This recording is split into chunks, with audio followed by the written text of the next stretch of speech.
Bismillah ar-Rahman ar-Rahim. Assalamu alaikum rahmatullahi wa barakatuh. Welcome to another episode in the series Dawah ilallah, as we're going into comparative sciences. And specifically in the series, this part of the series, we are looking at doctrines that the Christians hold over what the biblical narrative says. And we find that almost every doctrine, in fact all the doctrines we have looked at so far, over 20 of them, have not come from the Bible, but have come from some external source, and they've been projected forward. Some of these are held by Catholics, some of these are held by Protestants. But whether the doctrine is held by a Catholic or a Protestant, they both interpret the text wrong. So it's not like we can say, well, the Catholics had it right, but the Protestants had it wrong, or the Protestants had it right, and the other way around, whatever way you want to look at it. They both had it wrong. Because we looked about their understanding of who Mary is, may Allah be pleased with her. The Catholics made her into the fourth person of the Trinity, and the Protestants denied her existence almost altogether and wrote her out of history and never even mentioned her, and are too fearful to give her any credit. This is where the two extremes exist within Christianity, and so we find hardly anyone ever mentioning her. In fact, even those early scholars in Christianity try to write her out of history. Even those writers, specifically the book of John.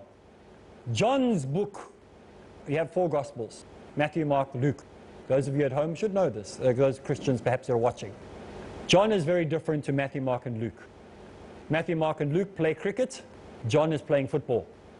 Not even the same sport. Different sport altogether. John specifically tries to write all of Jesus's close friends and family out of the history books. He writes the disciples as if they're ignorant, not very smart at all. Whenever he talks about them in the book of John, he says, and they didn't know what he was saying. And then Jesus would teach them something, and he would write at the end, and he didn't know what he was saying. The whole time, every time the disciples, Jesus speaks in the New Testament, in John's Gospel, he ends it by saying they didn't understand, as if he's trying to make them out to be ignorant. They departed from him. They deserted him. They left him alone. This is what you'll find every single time. Not strong pillars of society, weaklings. Did the other gospel writers write that? No. So why does he do this? Why would he do this? So the question would be at home, like, why would he do that? Come on. John has nothing to gain from writing that the disciples were ignorant cowards. Why would he write that? What about Mary, the mother of Jesus? May Allah be pleased with her. What would he gain by doing that? Good question. Glad you asked. Well, John's Gospel was written way, way late. Anywhere between 50 and 100 years later than the other Gospels. The other ones were in circulation already. But there's something more important than that. The books that were written by Paul were already in circulation, already moving around the church. Church already had them. So by the time John's Gospel was written, Paul's teachings were already everywhere. What did Paul try to do? He came and replaced the teachings of Jesus. Came and overrode whatever Jesus taught. So therefore, John is writing from the influence of Paul. Paul had nothing to do with the disciples of Jesus. In fact, he had got rid of all the disciples of Jesus and said, don't even listen to these people. He had got rid of the teachings of the then known church and replaced them with his own ones. So John is writing from Paul's perspective. And therefore, his job is to belittle the disciples of the Prophet Isa, peace be upon him.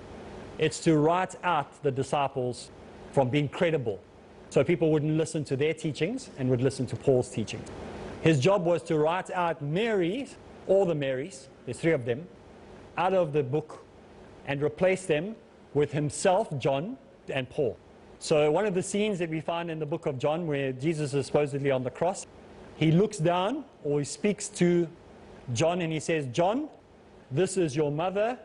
Mother, this is your son. Very bad. So this is the idea that he's trying to do. He's trying to make himself look good and saying, Mary, and it's the wrong Mary, by the way, but anyway, that's how bad the writer is.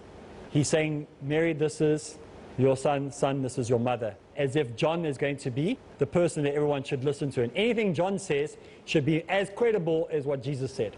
Why? Because he's the sidekick of Paul. Therefore, by association, Paul should be listened to. It's very sly little move that took place. Very underhanded tactics. So he replaces Matthew, Mark, and Luke, and everything else that's written. And so John becomes dominant, and Paul becomes dominant. And they replace the disciples, and the three Marys get written out of the history books. John says when Mary came and told them, one of the three Marys, doesn't matter which three Mary it is, but when one of the Marys came and told the disciples that Jesus is raised from the dead, what did they say? We don't believe you, you're lying. That's what John is belittling any credibility in any of those who follow Jesus, his disciples or his family or his brothers. In fact, even at the crucifixion scene, no brothers are to be found. None of his family are there, nobody. Because he's trying to belittle them and write them out of the history books. So that's interesting extra information. We should always have a look at peripheral information as well, not just the text that we have, because it puts things into perspective. Makes us understand why these texts were written.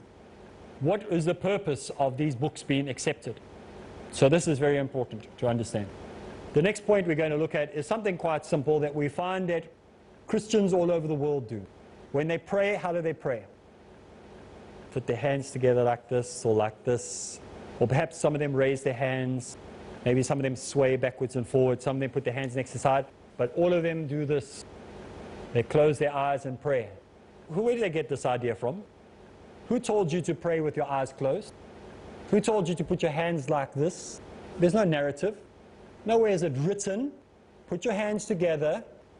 Put them next to your side like this. Nothing. There's no text. So why are you doing it?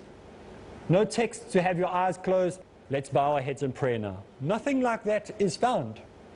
So where does this come from?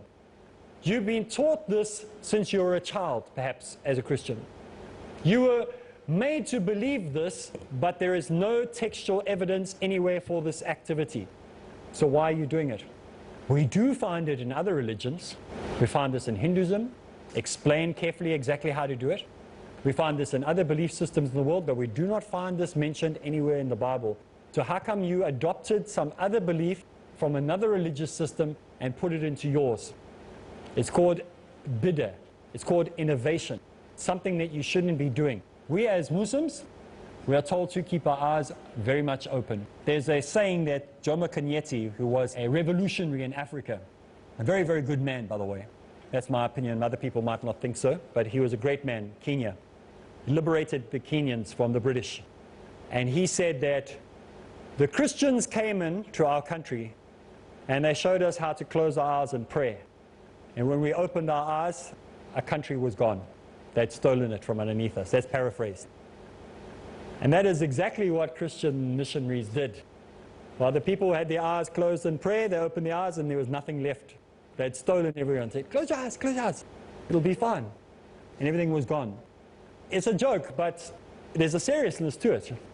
There's a seriousness to what actually happened. And so we find that nowhere do we find that it is permissible to do such a thing, or even recommended. We do not see that this is something that was asked for people to do. Just like we see many Catholics do, I'm showing you as an example of what they do. Sometimes you'll see Catholics, they'll do this little sign of the cross on their head, on their lips, on their chest. Where did they get this from? Who told you to make the sign of the cross on your head, on your lips, on your chest? There's nothing like that. No verse anywhere that says make the sign of the cross. Nowhere. So why do it? When the Catholics walk into church, they'll dip their fingers in the water, some little holy water. But this is the things that are innovations. There's nowhere that you'll find anywhere in the text, make the sign of the cross. Nowhere in the text where you see people, some in Olympic Games, you see them? They take a necklace out and they go across and they kiss it and they put it back in there and off they go and they still lose. So it didn't help them anyway. Boxers, you see boxers fighting, kissing, sign cross, whatever, and they still lose. It made no difference. You know, we even got some of those kissing types. Do the thing. It's not going to help. Where do you get this from? We must do what is required, not what we think is in the text. And so we find that this whole idea of closing our eyes and prayer, putting your hands together, is not biblical. We find Jesus praying in a certain manner, but it wasn't like this, and it wasn't with his eyes closed, and it definitely wasn't making signs of the cross. In fact, we don't even know there was a cross. There's no evidence that he was put on a cross. There's more evidence that he was put on a tree or a post or a scaffolding. There were all these big scaffoldings, so they crucify many people all at the same time. It wasn't a, you know how much wood that would take, how much time that would consume. This is common practice in the time of the Romans. They're doing 100, 200, maybe 300 at a time. It was a quiet day if you had 3 people. So they do a lot of people. Now having to pull one down, put up another one, take it down, put up another one. It's a lot of trees, a lot of place. So they just normally just put a post, tie their hands together, tie them up there. I'm not going to go through the whole scene of this because there's so much, we'll get so sidetracked. But the idea of signs of the cross, all these other things are not to be found in the narrative or in the text. And we can see that many of these things have just been added by man. They're innovations. Your priest cannot show you a verse. Your pastor cannot show you anywhere that he finds this from. So those people who claim to be Bible-only followers, you know, the text, and we are literalists. Now, we stick only to what the text says. Many Christians claim this. Even the Pentecostal jump-around churches claim that. We only follow the text. And if you do, then where are you coming up with these ideas of closing your eyes and pray, let's bow our heads and pray? Where do you get this from? Let's take a break. When we get back from the break, we'll continue inshallah.